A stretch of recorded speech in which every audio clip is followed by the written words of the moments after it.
Hebrews chapter 5. Okay, so here it's a short chapter, right? So chapter 5 opens as part of one continuous train of thought. Jesus can understand our weakness and temptations since he has experienced them just as we have. Here at the beginning of chapter 5, we see that a human high priest must be able to empathize with the people and to offer a sacrifice for their sins. Only because Jesus was fully human, he was able to fulfill this role. The early part of chapter 5 once again refers to Psalm 2 and Psalm 110. The point made here, Christ was called to his position of high priest by God. The Old Testament verses are explained as a prophecy about the Messiah being both priest and king, something that was not the case in the days of Moses or David or Solomon. The figure used to illustrate this is the mysterious character Melchizedek from Genesis chapter 14. According to the writer of Hebrews, God, Melchizedek's unique combination of priesthood and kingship was a symbol of the eventual role Christ would play as both our high priest and the one who made David's kingly line eternal. Christ is part of a superior high priesthood, but the original readers need to be warned first not to be careless and apathetic about the word. This warning will continue through all of chapter 6.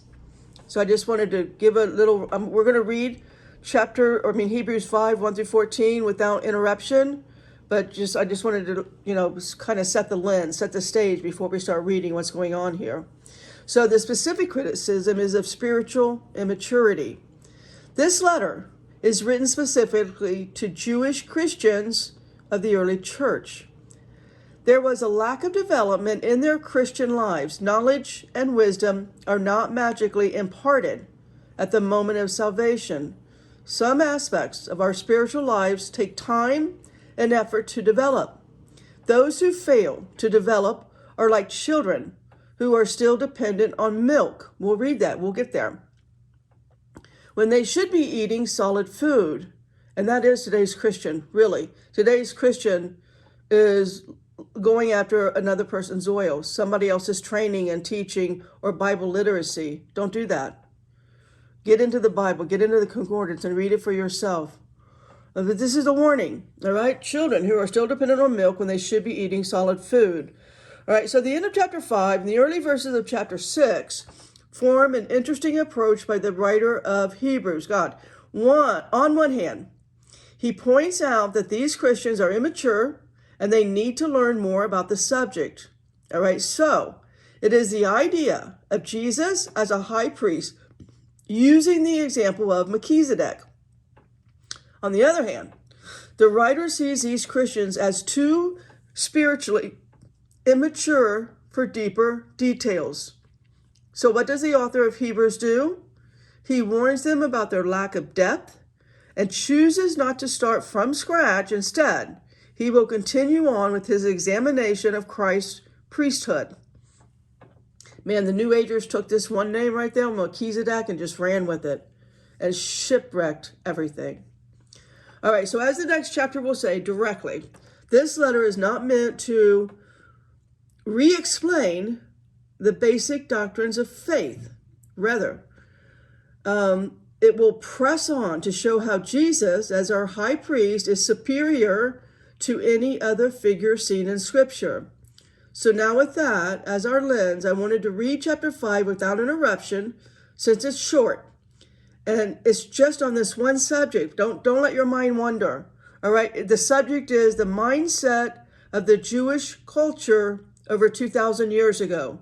So this is one word to one mindset over 2,000 years ago. So let's not add to it or take anything away, okay? Hebrews 5, 1 to 14. For every high priest taken from among men is ordained for men and things pertaining to God, that he may offer both gifts and sacrifices for sins. Who can have compassion on the ignorant and on them that are out of the way? For that he himself also is compassed with infirmity. And by reason hereof he ought, as for the people, so also for himself, to offer for sins. No man taketh this honor unto himself, but he that is called of God, as was Aaron. Also, Christ glorified not himself to be made a high priest, but he said unto him, Thou art my son, today have I begotten thee. As he saith also in another place, Thou art a priest forever, after the order of Melchizedek. Who in the days of his flesh, when he had offered up prayers and supplications with strong crying and tears unto him, that was able to save him from death, and was heard in that he feared, though he were a son, yet learned he obedience by the things which he suffered. And being made perfect, he became the author of eternal salvation unto all them that obey him, called of God a high priest after the order of Melchizedek, of whom we may have things to say and hard to be uttered, seeing ye are dull of hearing. For when for the time ye ought to be teachers, ye have need that one teach you again, which be the first principles of the oracles of God, and are become such as have need of milk, when not of strong meat. For every one that useth milk is unskillful in the word of righteousness, he is a babe. But strong meat belongeth to them that are of full age, even those who by reason to use have their senses exercised to discern both good and evil. Potters, that's the word.